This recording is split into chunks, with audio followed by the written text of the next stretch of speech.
أعوذ بالله من الشيطان الرجيم.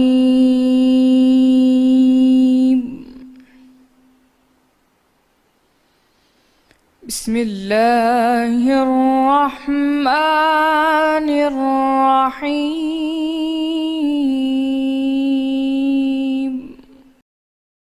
جن لوگوں نے کفر کیا ان سے پکار کر کہہ دیا جائے گا کہ جب تم دنیا میں ایمان کی طرف بلائے جاتے تھے اور مانتے نہیں تھے تو اللہ اس سے کہیں زیادہ بیزار ہوتا تھا جس قدر تم اپنے آپ سے بیزار ہو رہے ہو۔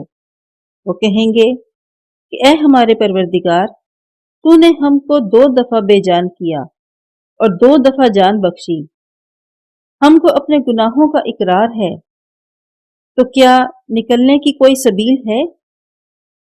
یہ اس لیے کہ جب تنہا اللہ کو پکارا جاتا تھا تو تم انکار کر دیتے تھے، اور اگر اس کے ساتھ شریک مقرر کیا جاتا تھا تو تسلیم کر لیتے تھے۔ تو حکم تو اللہ ہی کا ہے جو سب سے بڑا ہے، وہی تو ہے جو تم کو اپنی نشانیاں دکھاتا ہے اور تم پر آسمان سے رزق اتارتا ہے، اور نصیحت تو وہی پکڑتا ہے جو اس کی طرف رجوع کرتا ہے۔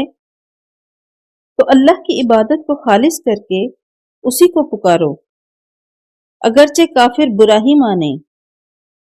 وہ مالک کے درجات عالی اور صاحب عرش ہے، اپنے بندوں میں سے جس کو چاہتا ہے اپنے حکم سے وہی بھیجتا ہے تاکہ ملاقات کے دن سے ڈرائے، جس روز وہ نکل پڑیں گے ان کی کوئی چیز اللہ سے مخفی نہ رہے گی۔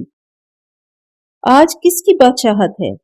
اللہ کی، جو اکیلا اور غالب ہے۔ آج کے دن ہر شخص کو اس کے اعمال کا بدلہ دیا جائے گا۔ آج کسی کے حق میں بے انصافی نہیں ہوگی۔ بے شک اللہ جلد حساب لینے والا ہے۔ اور ان کو قریب آنے والے دن سے ڈراؤ کہ دل غم سے بھر کر گلوں تک آ رہے ہوں گے، اور ظالموں کا کوئی دوست نہیں ہوگا اور نہ کوئی سفارشی جس کی بات قبول کی جائے۔ وہ آنکھوں کی خیانت کو جانتا ہے اور جو باتیں سینوں میں پوشیدہ ہیں ان کو بھی، اور اللہ سچائی کے ساتھ حکم فرماتا ہے، اور جن کو یہ لوگ پکارتے ہیں وہ کچھ بھی حکم نہیں دے سکتے۔ بے شک اللہ سننے والا اور دیکھنے والا ہے۔